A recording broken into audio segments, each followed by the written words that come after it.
Antes de comenzar no olvides suscribirte, darle like y comentar.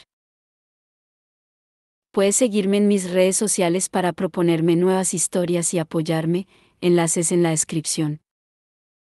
Cazadores de sombras. Renacimiento. El Señor de las Sombras. De Cassandra Clare. Capítulo 8. Junto al río. Emma vio a Mark de inmediato. Una sombra ante ellos en el brillante camino, la luz de la luna destellando sobre el claro cabello. Parecía que aún no los había visto. Emma comenzó a correr, con Cristina y Jules detrás. Aunque el camino se hundía y se alzaba bajo ella, estaba acostumbrada a correr por la suave arena que se movía bajo sus pies. Ya podía ver a Mark con claridad. Se había parado volviéndose hacia ellos, totalmente perplejo. No llevaba el traje de combate. Vestía ropas similares a las que llevaba al llegar al instituto, aunque limpias y nuevas, lino y suave cuero curtido, botas altas atadas con cordones y un petate a la espalda.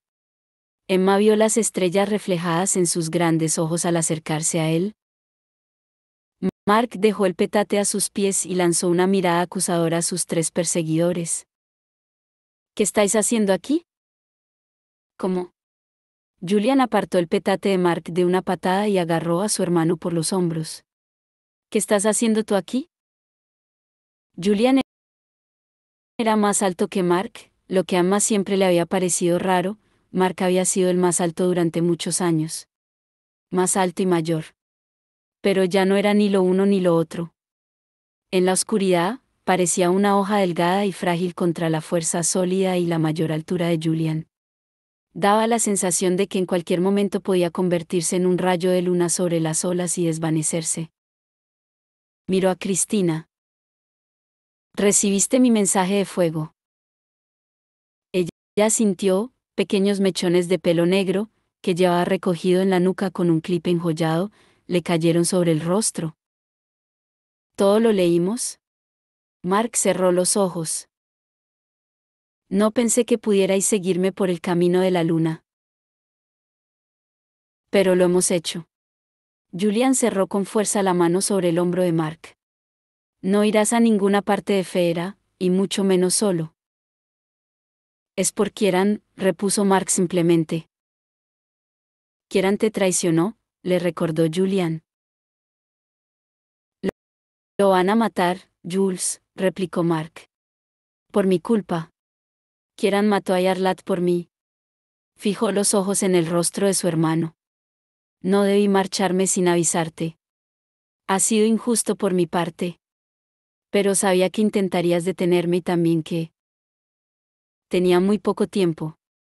Nunca perdonaré a Kieran por lo que os pasó a Emma y a ti, pero no voy a abandonarlo a la muerte y la tortura.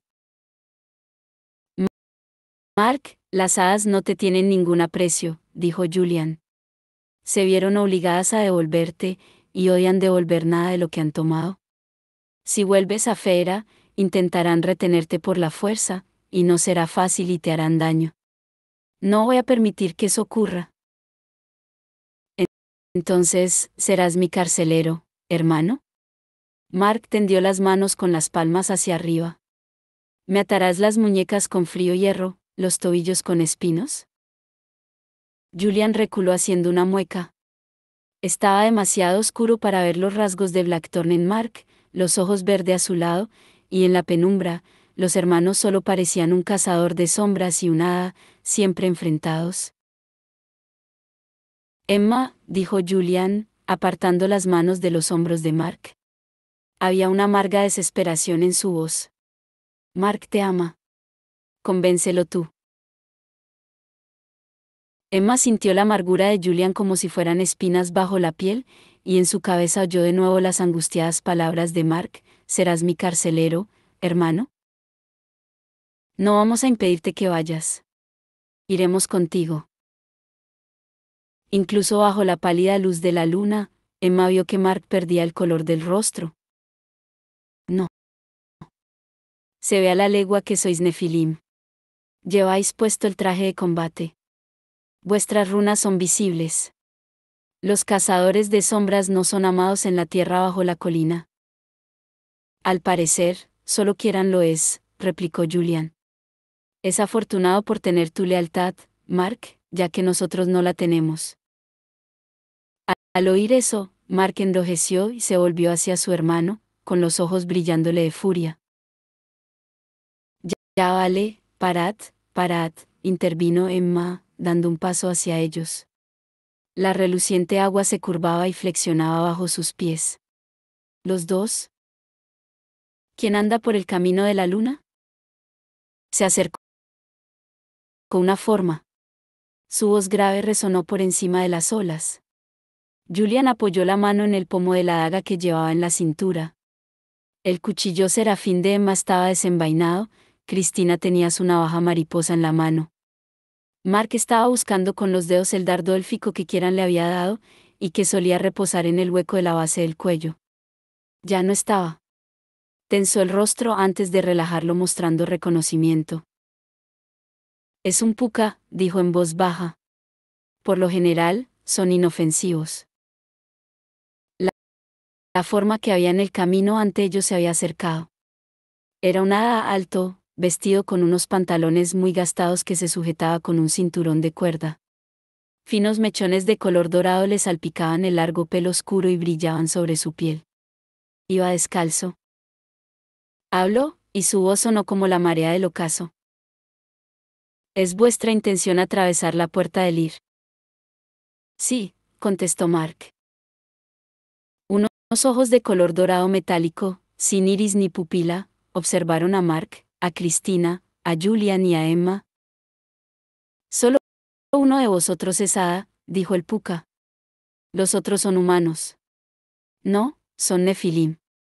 Sus finos labios se curvaron en una sonrisa. Vaya sorpresa. ¿Cuántos de vosotros deseáis encontrar paso a través de la puerta hacia las tierras sombrías? Todos, contestó Emma. Los 4.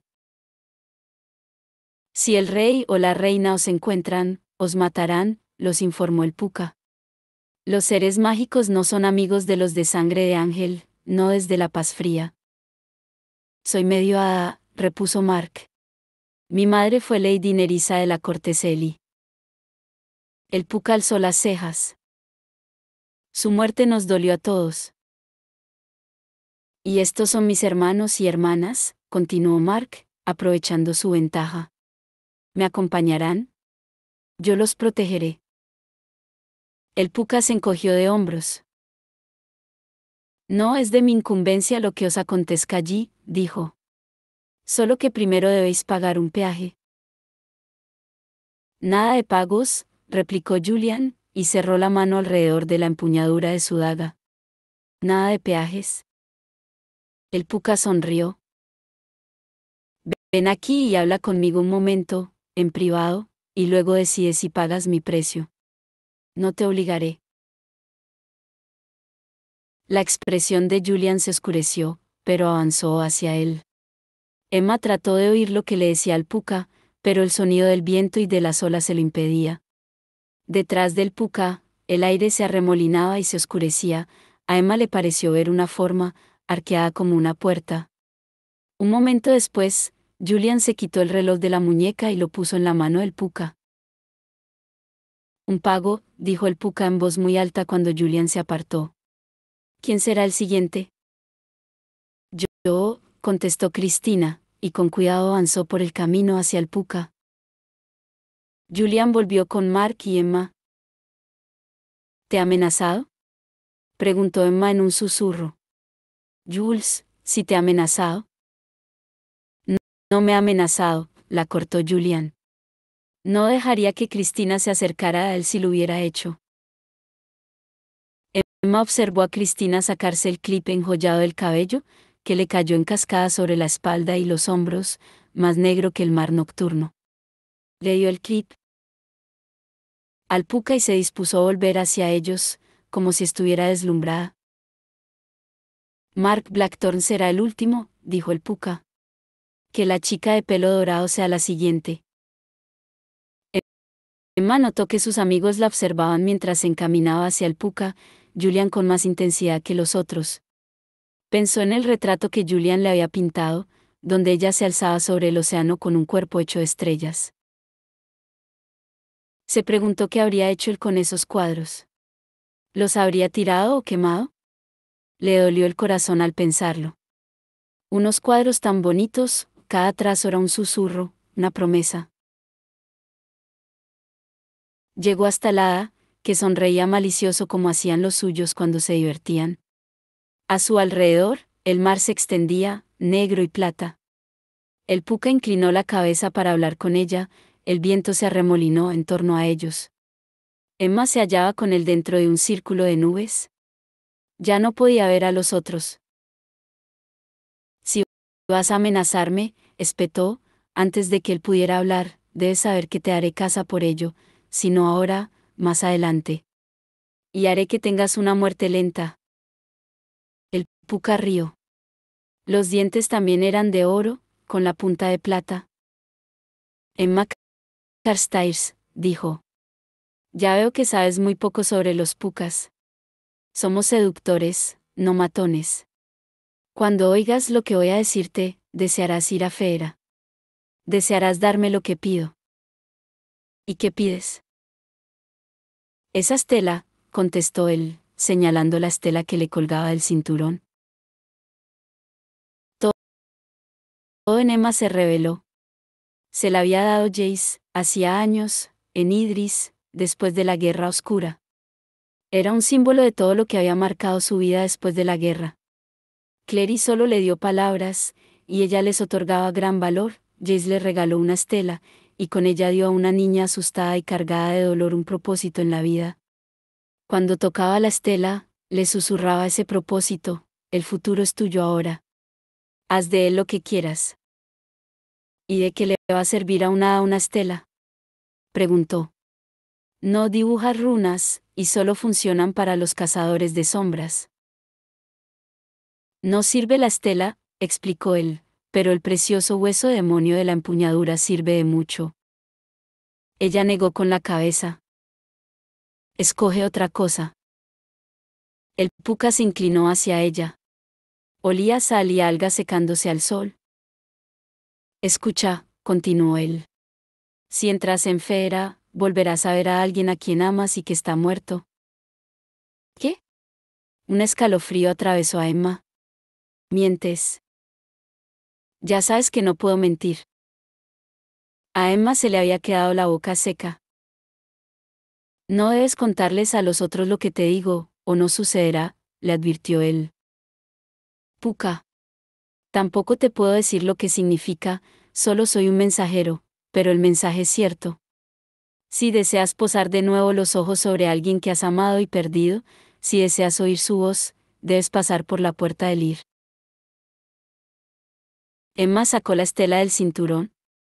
Sintió un dolor en el pecho cuando se la entregó. Se volvió a ciegas, con las palabras del puca grabadas en los oídos. Casi ni notó a Mark pasando a su lado, el último en hablar con el hada del agua. El corazón le estaba latiendo demasiado fuerte. Alguien que has amado y perdido.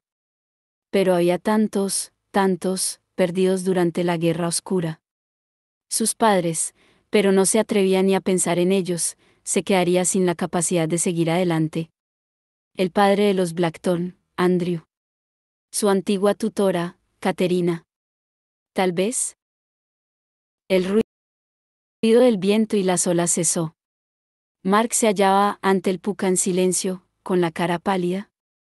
Los otros tres parecían muy impresionados, y Emma ardía de ganas de saber qué les había dicho el hada.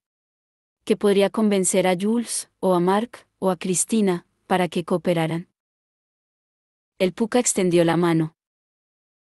La puerta del ir se abre, dijo.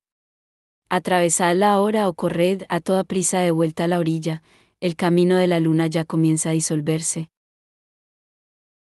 Se oyó un ruido como de hielo al quebrarse derretido por el sol de la primavera. Emma miró hacia abajo, el brillante camino estaba cubriéndose de negro, donde el agua surgía a chorro por las grietas. Julian le agarró la mano. Tenemos que irnos, dijo. A la espalda de Mark, que estaba un poco avanzado a ellos en el camino, se había formado un arco de agua. Brillaba plateada, y en el interior se mezclaban el agua y el movimiento. Riendo, el puca saltó del camino con un lanzamiento elegante y se perdió entre las olas. Emma se dio cuenta de que no tenía ni idea de qué le había dado Mark. Aunque en ese momento, tampoco parecía importar. El camino bajo ellos estaba quebrando rápidamente, ya estaba reducido a trozos, como témpanos flotantes en el Ártico. Cristina estaba al lado de Emma. Los tres saltaron hacia adelante, desde un trozo sólido del camino al siguiente. Mark les hacía gestos, gritando, mientras el arco a su espalda se solidificaba. Emma pudo ver hierba verde al otro lado, luz de luna y árboles. Empujó a Cristina, Mark la cogió, y ambos desaparecieron por la puerta. Emma iba a dar un paso adelante, pero el camino se hundió bajo su pie. Durante lo que le pareció mucho más que un segundo, fue cayendo hacia el agua negra. Julian la cogió. Rodeándola con los brazos, atravesaron juntos el arco. Las sombras ya eran más largas en el desván. Arthur se hallaba sentado inmóvil, mirando por la ventana, sobre el papel, la luz de la luna sobre el mar. Podía imaginarse dónde estarían Julian y los otros. Conocía el camino de la luna igual que conocía otros caminos que llevaban a Feyre. Ululantes pandillas de duendes y trasgos lo habían llevado por ellos, cabalgando por delante de sus amos, príncipes y princesas de una belleza no terrenal. Una vez, cayó en un bosque invernal, y su peso resquebrajó el hielo de una laguna. Recordaba haber observado cómo su sangre se extendía por la plateada superficie del agua. ¡Qué bonito!, había exclamado la amada mientras la sangre de Arthur se mezclaba con el hielo. A veces pensaba que su mente era eso, una superficie resquebrajada que reflejaba una imagen rota e imperfecta. Sabía que su locura no era humana. Iba y venía, en ocasiones casi solo rozándolo y dejándolo con la esperanza de que se hubiera ido para siempre. Entonces regresaba y lo aplastaba bajo un desfile de gente que nadie más podía ver, un coro de voces que nadie más podía oír. La medicina lo había ayudado, pero ya no había medicina. Julian siempre se la había llevado, desde que era un niño. Arthur no estaba seguro de qué edad tenía ahora. Lo suficientemente mayor. A veces se preguntaba si quería a ese chico. Si amaba a alguno de los hijos de su hermano. Había días en los que se despertaba de algún sueño en el que les pasaban cosas terribles, con la cara mojada de lágrimas. Pero tal vez era por sentirse culpable. Había carecido tanto de la capacidad de criarlos como del valor de permitir que la clave lo sustituyera por otro tutor más adecuado. Aunque, ¿quién los hubiera mantenido juntos? Nadie, seguramente, y una familia debía permanecer junta. La puerta al pie de la escalera crujió. Arthur se volvió con esperanza. Quizá Julian se hubiera repensado esa locura de plan y hubiese vuelto. El camino de la luna era peligroso. El mismo mar estaba cargado de traición. Él había nacido cerca del mar, en Cornwall, y recordaba sus monstruos. Y amargo como la sangre es el rocío del mar, y las crestas son como fauces que devoran. O quizá nunca hubo monstruos. Ella apareció en lo alto de la escalera y lo miró con frialdad. Llevaba el cabello recogido hacia atrás, tan tirante que parecía que le hubieran estirado la piel de la cara. Inclinó la cabeza, observando la sucia y atiborrada habitación, las ventanas cubiertas con papel. Había algo en su rostro, algo que le despertó un vago recuerdo. Algo que hizo que un frío terror lo invadiera. Se agarró a los brazos de la silla, y en su mente resonaron trozos de viejas poesías. Su piel era tan blanca como la lepra, una pesadilla de vida en muerte ella era. Arthur Blackthorne, supongo, dijo ella con una tímida sonrisa. Soy Sarah Dearborn.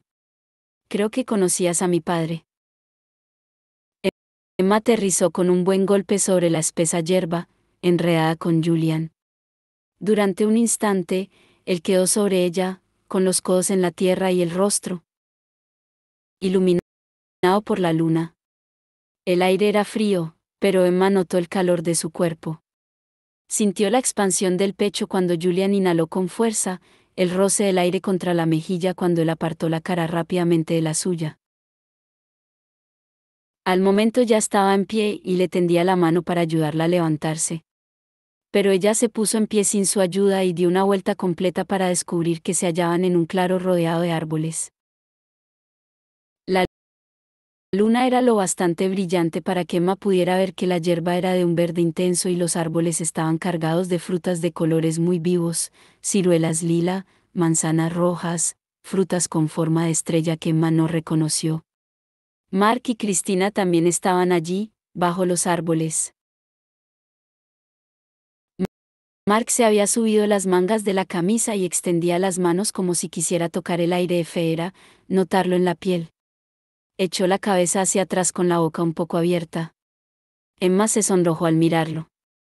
Era un momento privado, como si estuviera observando a alguien reencontrarse con un amante. Emma, susurró Cristina. Mira. Señaló hacia arriba, hacia el cielo. Las estrellas eran diferentes. Formaban arcos y vueltas que ya no reconocía, y tenían color, azul hielo, verde escarcha, dorado reluciente, plata brillante. ¡Qué hermoso!, susurró. Vio a Julian mirándola, pero fue Mark quien habló. Ya no parecía tan abandonado a la noche, pero todavía se lo veía un poco aturdido, como si el aire de Feyre fuera vino y él hubiera bebido demasiado. A veces, la cacería cruzaba el cielo de Feyre, explicó. En el cielo, las estrellas parecían polvo de joyas, rubíes, zafiros y diamantes. Sabía lo de las estrellas de la tierra de las hadas, susurró Cristina maravillada. Pero nunca creí que llegaría a verlo. ¿Deberíamos descansar?, preguntó Julian. Estaba recorriendo el borde del claro, mirando entre los árboles. ¿Quién sino Jules para pensar en las cuestiones prácticas? Para recuperar fuerzas y viajar mañana. Mark negó con la cabeza. No podemos. Debemos movernos de noche. En las tierras solo sé guiarme por las estrellas. Entonces, vamos a necesitar runas de energía. Emma le tendió el brazo a Cristina. No pretendía que fuera un deliberado desaire a Jules, ya que las runas del Parabatai siempre eran más poderosas, pero aún sentía el calor donde sus cuerpos habían chocado al caer. Aún notaba el nudo en el interior que le había provocado el roce de su aliento en la mejilla. En ese momento no quería que se le acercara, para que no viera lo que había en sus ojos. Del mismo modo que Mark había mirado al cielo de Feyre, así era como se imaginaba que miraba a Julian. El tacto de Cristina era cálido y reconfortante, su estela, rápida y experta, mientras la punta trazaba la silueta de una runa de energía en el antebrazo de Emma. Al acabar, le soltó la muñeca. Esta esperó a las señales habituales, un penetrante calor, como después de tomarte un café doble. No ocurrió. No funciona, dijo Emma frunciendo el ceño. Déjame ver. Cristina miró la piel de Emma y pareció sorprendida. Mirad. La marca, negra como la brea cuando Cristina la había dibujado, se estaba volviendo pálida y plateada. Se difuminaba como la escarcha bajo el sol. En segundos había desaparecido, fundiéndose con la piel de Emma. ¿Qué diablos?, masculló Emma, pero Julian ya se había vuelto hacia Mark. ¿Runas?, le preguntó. ¿Funcionan aquí, en Feyre? Mark parecía atónito.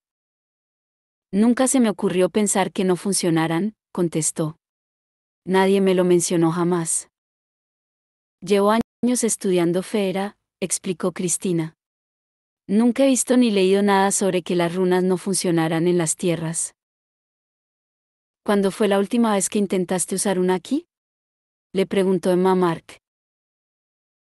Este negó con la cabeza, y los rizos rubios le cayeron sobre los ojos. Se los echó hacia atrás. No lo recuerdo, contestó. No tenía estela, me la rompieron. Pero la luz mágica siempre me funcionó, metió la mano en el bolsillo y sacó una piedra runa redonda y pulida. Todo lo contemplaron, conteniendo la respiración, mientras él la alzaba, esperando la luz, esperando que destellara brillante en su palma.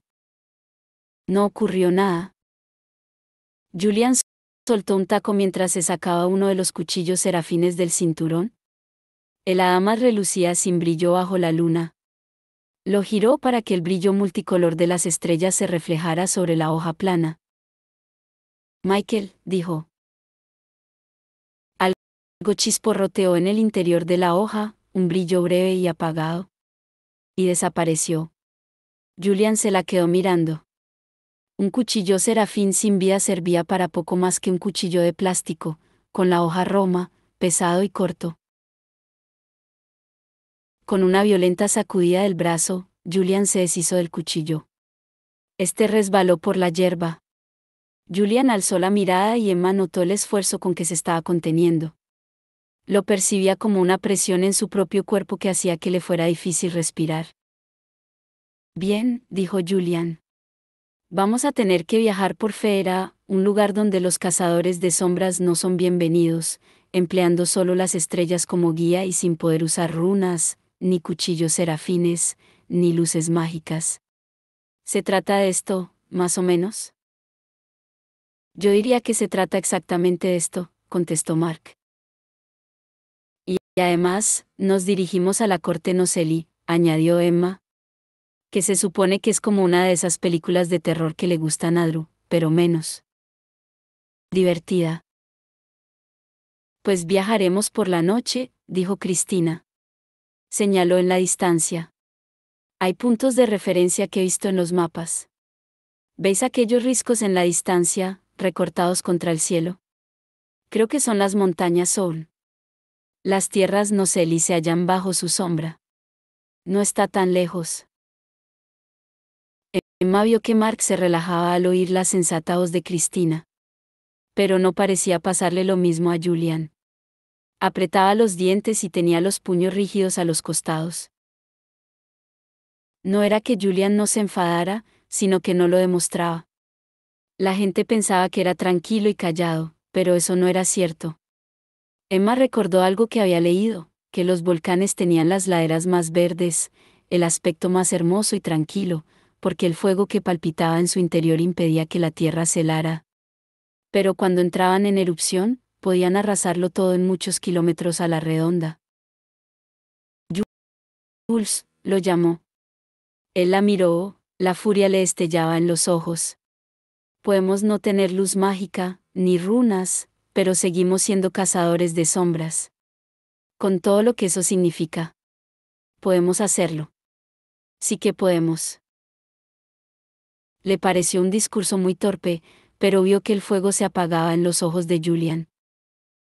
Tienes razón, repuso él. Lo lamento. Y yo lamento haberos traído aquí, dijo Mark. De haber sabido lo de las runas. Pero debe ser algo reciente, muy reciente, ¿por qué? Tú no nos has traído aquí, lo cortó Cristina. Nosotros te hemos seguido. Y todos hemos cruzado no solo por ti, sino también por lo que nos ha dicho el Puka, ¿no es cierto? Alguien a quien has amado y perdido. Es cierto en mi caso, respondió Emma. Miró al cielo. Pero deberíamos irnos. Seguramente solo faltan unas horas para el amanecer. Y si no tenemos runas de energía, tendremos que conseguir nuestra energía a la antigua. Mark la miró confuso. ¿Drogas? Chocolate, contestó Emma. He traído chocolate. Mark, ¿cómo se te ocurren esas cosas? Mark sonrió de medio lado, encogiendo un hombro. ¿Humor de hada? Creía que las bromas de las hadas solían ser siempre a costa de alguien y que hacían trastadas a los mundanos, dijo Julian. A veces cuentan historias muy largas que riman y creen que son hilarantes, explicó Mark, pero tengo que admitir que nunca he entendido por qué. Julian suspiró. Es lo peor que he oído sobre la corte Nocelli. Mark lanzó a Julian una mirada agradecida, como para decirle que había comprendido que su hermano se había controlado en parte por él, por todos ellos, para que no hubiera más problemas. Para que pudieran seguir su camino y encontrar a Kieran, con Julian a la cabeza, como siempre. Vamos, dijo Mark, dándose la vuelta. Es por aquí. Debemos irnos, no quedan muchas horas hasta el amanecer.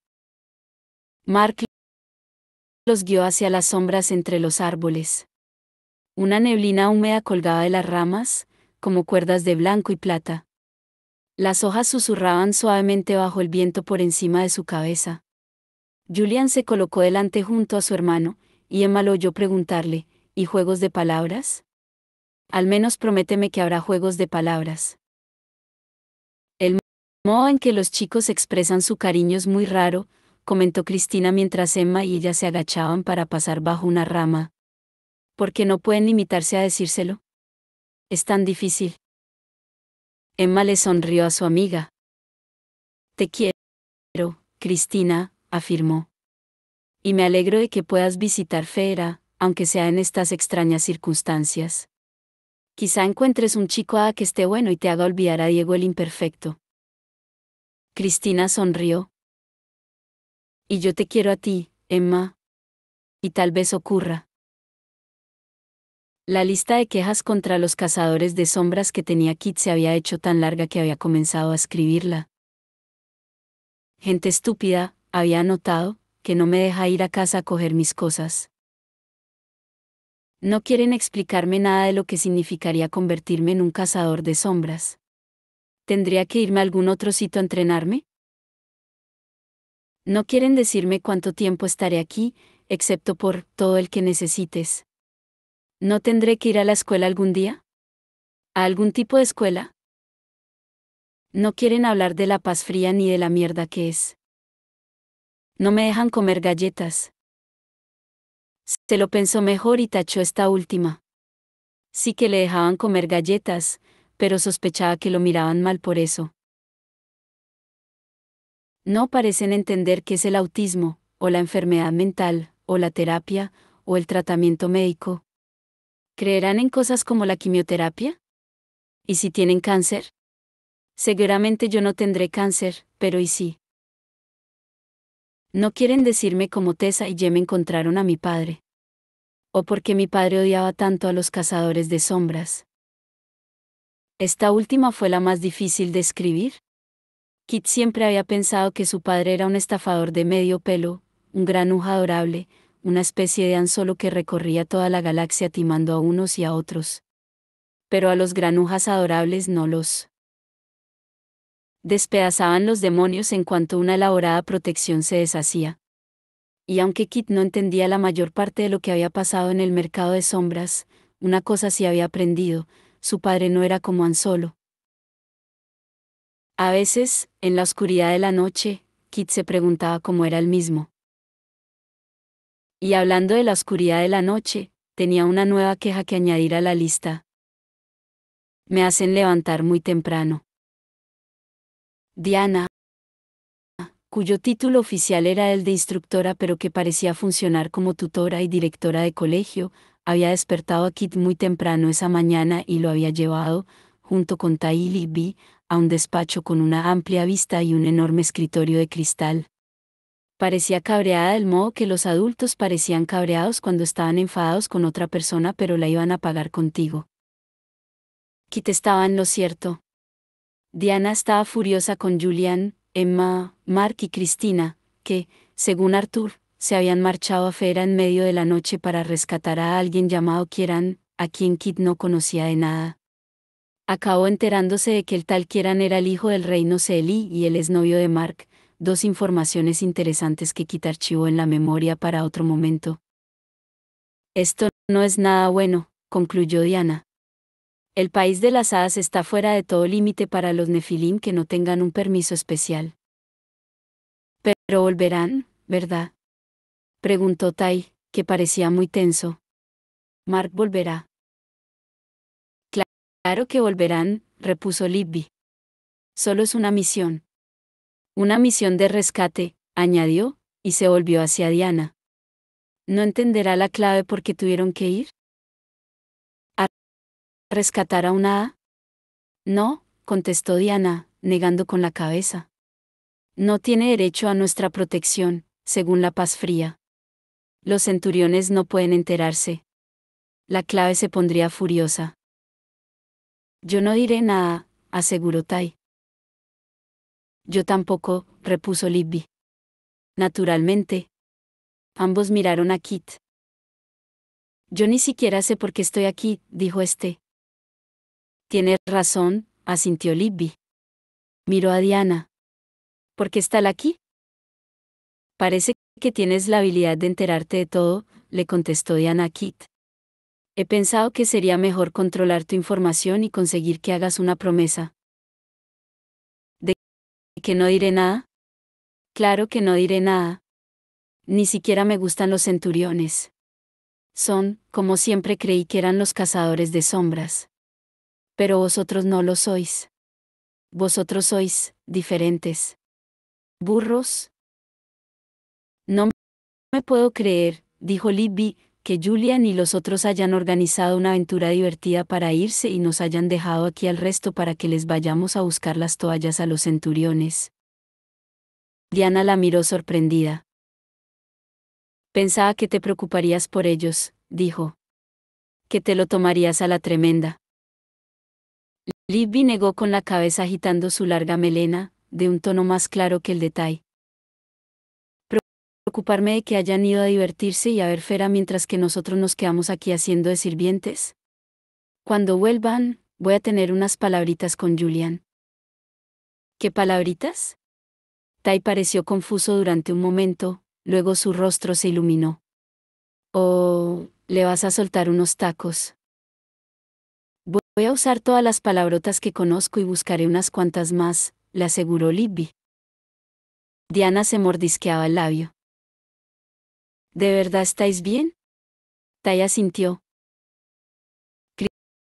Cristina ha estudiado a fondo la tierra de las hadas, Mark ha sido un cazador, y Julian y Emma son valientes y listos, explicó. Seguro que no les pasará nada. Diana los miró atónita. Kit tuvo que admitir que él también estaba sorprendido. Los Blackthorn le habían parecido una familia tan unida que, entrelazados, se quedaría muy corto. Pero Libby mantuvo su alegre enfado cuando fue a decirles a Drew y a Tabby que los otros se habían ido a la Academia de los Cazadores de Sombras a buscar algo. También fue muy convincente cuando les explicó que Cristina había ido con ellos porque visitar la academia se había convertido en un requisito del año de viaje, y ellos le repitieron la misma historia a un serio Diego y a un montón de centuriones, incluida su prometida, a quien Kit había dado en llamar, para sí, odiosa Sara. En resumen, acabó Libby con dulzura, que tendréis que lavaros algunas de vuestras toallas. Ahora, si nos disculpáis, Tai y yo hemos de llevar a Kit a hacer un reconocimiento del perímetro. Sara arqueó una ceja. ¿El perímetro? Las salvaguardas que acabáis de colocar, repuso Libby, y desfiló hacia la puerta. No arrastró a Tai y a Kit físicamente, pero algo en la fuerza de su personalidad consiguió justo eso mismo. Las puertas de instituto se cerraron tras ellos cuando ella ya bajaba por la escalera principal. ¿Has visto la cara de esos centuriones? Preguntó mientras torcían rodeando el instituto. Llevaba botas y unos shorts vaqueros que dejaban al descubierto sus largas y bronceadas piernas. Kit intentó hacer como si no la mirara. No creo que les haya gustado mucho lo que les has dicho de lavarse sus toallas, comentó Tai. Quizá debería haberles hecho un mapa para que encuentren el detergente. Ironizó Libby. Ya sabes, cómo les gustan tanto los mapas. Kit se rió. Libby lo miró un tanto suspicaz. ¿Qué? Ya habían cruzado el aparcamiento del instituto y llegaban al seto bajo de salvia, detrás del que se hallaba el jardín de las estatuas. Trágicos e historiadores griegos estaban repartidos por él en diversas poses sujetando coronas de laurel. Resultaba curiosamente fuera de lugar, pero Los Ángeles era una ciudad en la que las cosas no parecían estar donde deberían. Me ha hecho gracia, respondió Kit. Nada más. Libby sonrió. La camiseta azul le hacía juego con los ojos, y el sol le hacía relucir los mechones rojos y cobrizos de su cabello castaño. Al principio, a Kit lo había puesto un poco nervioso que los Blackthorne se parecieran tanto, excepto Ty, claro. Pero tenía que admitir que, puestos a compartir rasgos familiares, los luminosos ojos verde azulado y el cabello oscuro y ondulado no eran de los peores. Lo único que él tenía de su padre era el mal humor y la afición al hurto. Y en cuanto a su madre, Ty, gritó Libby. Ty, baja de ahí. Se habían alejado tanto de la casa que ya se hallaban en el auténtico chaparral. Kit solo había estado unas pocas veces en las montañas de Santa Mónica, en salidas con el colegio. Recordaba beber el aire, la mezcla de sal y salvia, el suave calor irrespirable del desierto. Veloces lagartos verdes aparecían de repente entre los cactus y desaparecían con la misma celeridad. Había grandes rocas por todas partes, los restos de algún glaciar de hacía millones de años. Lo haré cuando acabe con esto. Tai estaba escalando una de las rocas más grandes como un experto, y hallaba sin problemas donde colocar las manos y los pies. Se alzó hasta la cima sin darle importancia, con los brazos abiertos para mantener el equilibrio. Parecía que estuviera a punto de lanzarse a volar, con el cabello ondeándole hacia atrás, como unas alas negras. ¿Y si le pasa algo?, preguntó Kit mientras miraba cómo escalaba. Es muy bueno escalando, contestó Libby. Solía asustarme cuando éramos más pequeños. No tenía ninguna idea real de cuándo se hallaba en peligro y cuándo no. Pensé que se iba a caer de las rocas en Leo Carillo y aplastarse la cabeza. Pero Jules iba con él a todas partes y Diana lo enseñó a escalar, y desde luego ha aprendido muy bien. Miró a su hermano y sonrió. Tai se había puesto de puntillas y oteaba el océano. Kit casi podía imaginárselo en alguna planicie desolada, con un largo abrigo negro aleteándole alrededor, como un héroe de cómic. Kit respiró hondo. ¿De verdad piensas lo que le has dicho a Diana?, le preguntó a Libby.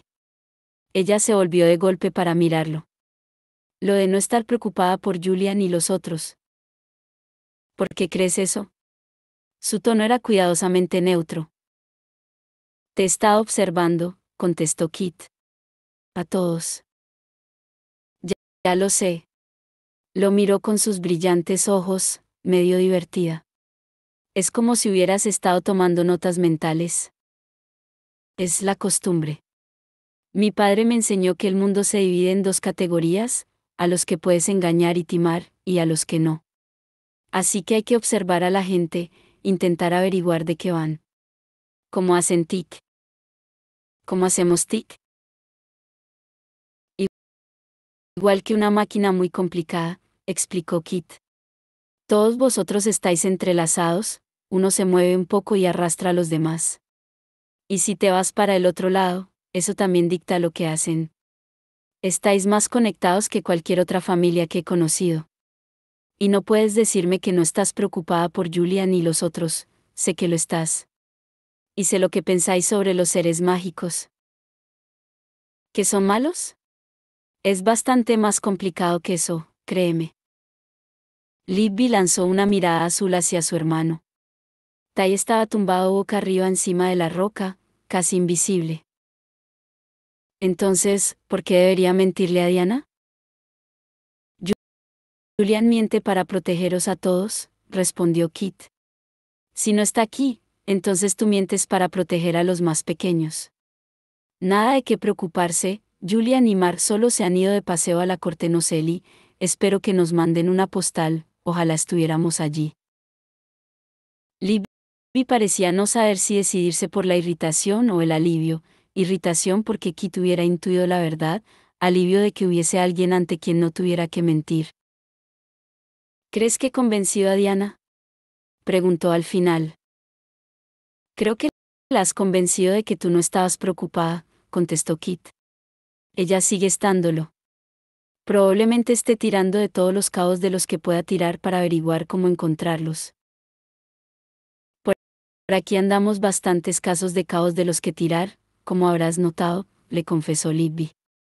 En cuestión de institutos, somos de los raritos. No es que yo tenga mucho para comparar, pero te creo. Al final no me lo has dicho. Libby se puso un mechón de pelo detrás de la oreja. ¿Pertenecemos al grupo de personas a las que puedes engañar y timar o al otro? Al otro, contestó Kit. Pero no porque seáis cazadores de sombras, sino porque parece que de verdad os importan más los otros que vosotros mismos. Lo que hace difícil convenceros de que seáis egoístas.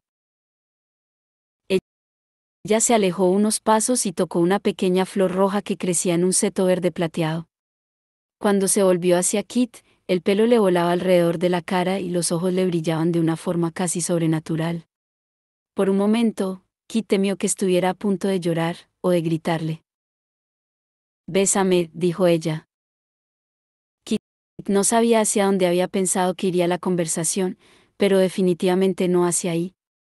Tuvo que contenerse para no toser. «¿Qué?» «Ya me has oído».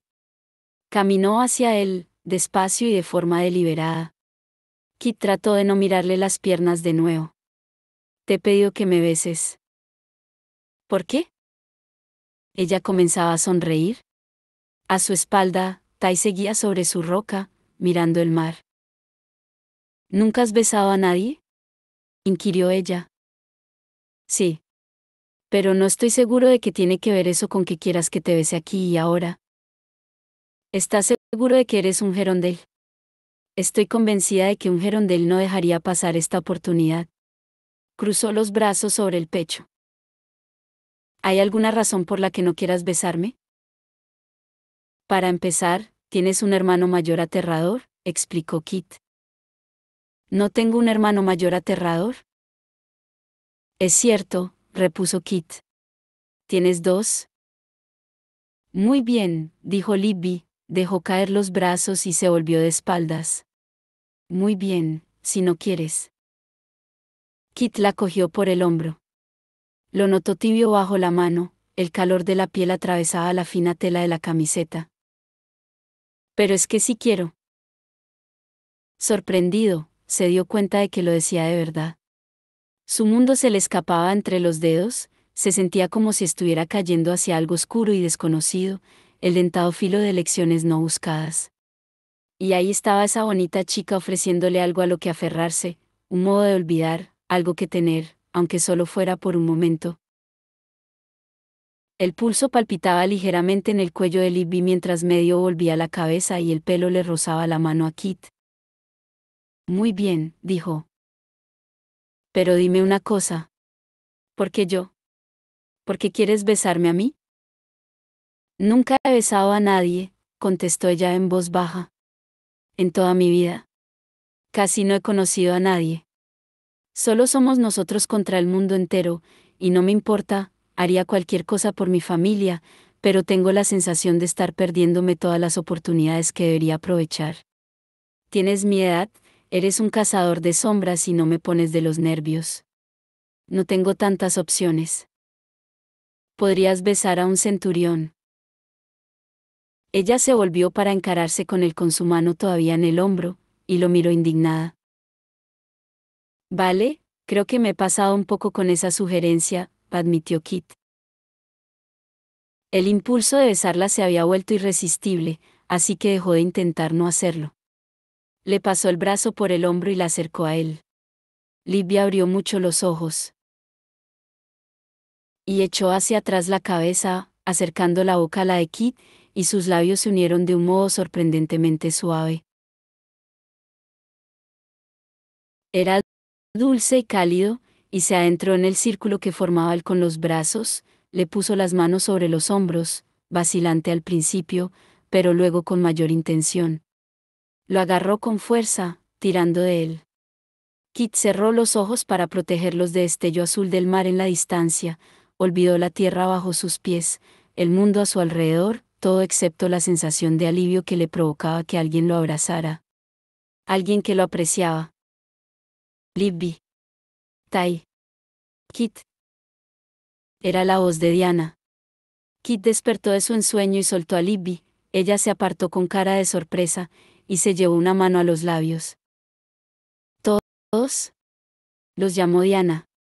Volved aquí ahora. Necesito vuestra ayuda. ¿Qué tal? Le preguntó Kit. Bien para ser el primero. No ha estado mal.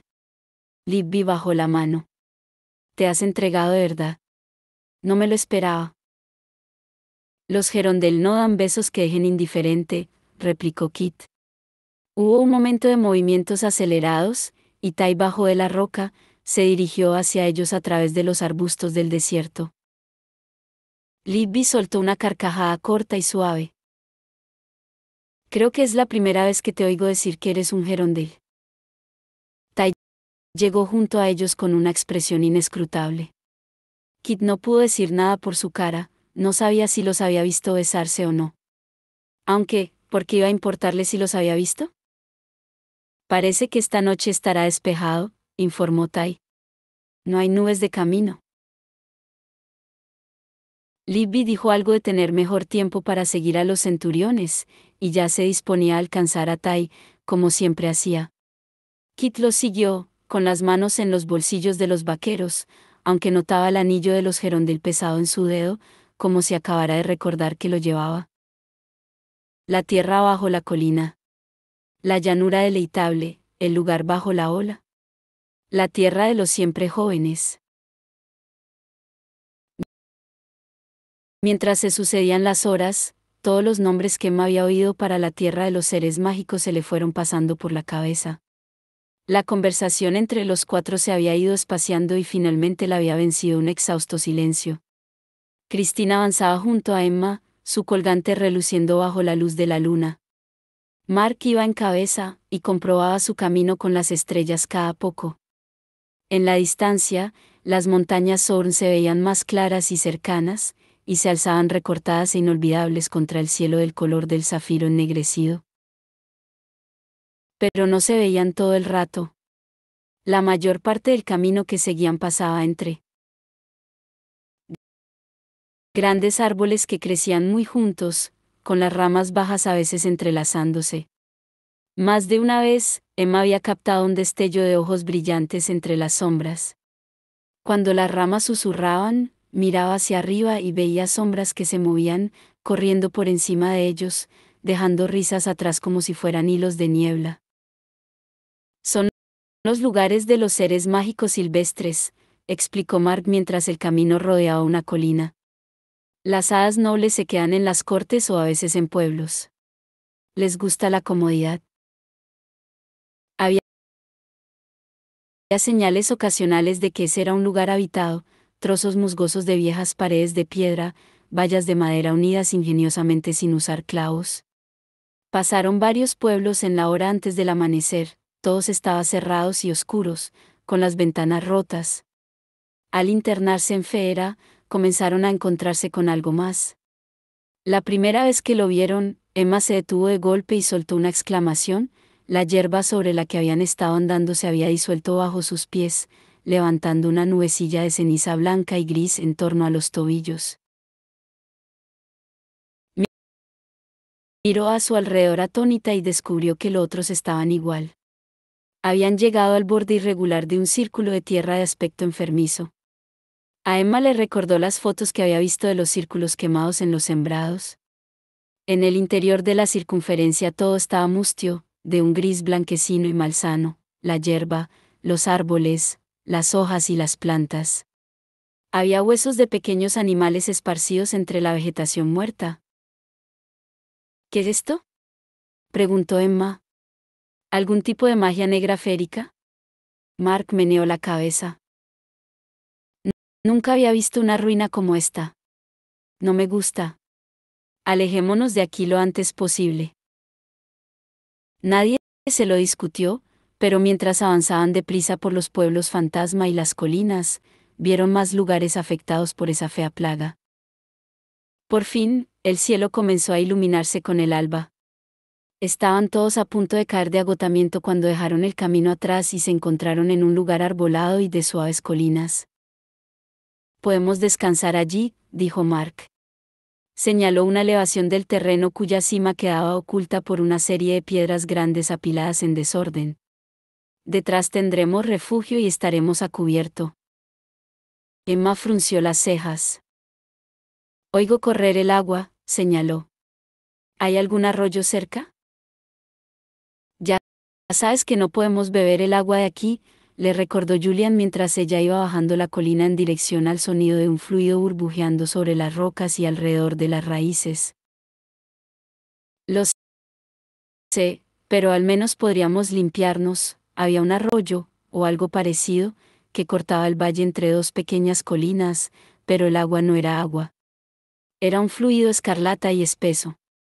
Se movía despacio, perezoso, rojo y gorgoteante, entre los negros troncos de los árboles. Toda la sangre que se derrama sobre la tierra corre por los arroyos de ese país, recitó Mark junto a ella. Tú me lo citaste. Julian se acercó al arroyo de sangre y se acuclilló. Con un rápido gesto, metió los dedos. Los sacó manchados de escarlata. Se coagula, dijo, frunciendo el ceño en una mezcla de fascinación y asco. Se limpió la mano en la hierba. ¿Es realmente sangre humana? Eso es lo que dicen, contestó Mark. No todos los ríos de aquí son así, pero dicen que la sangre de los asesinados del mundo humano corre por los arroyos, torrentes y riachuelos de estos bosques. ¿Quiénes lo oyen? Preguntó Julian incorporándose. ¿Quiénes son? Kieran, se limitó a responder Mark. Yo también conozco esa historia, dijo Cristina.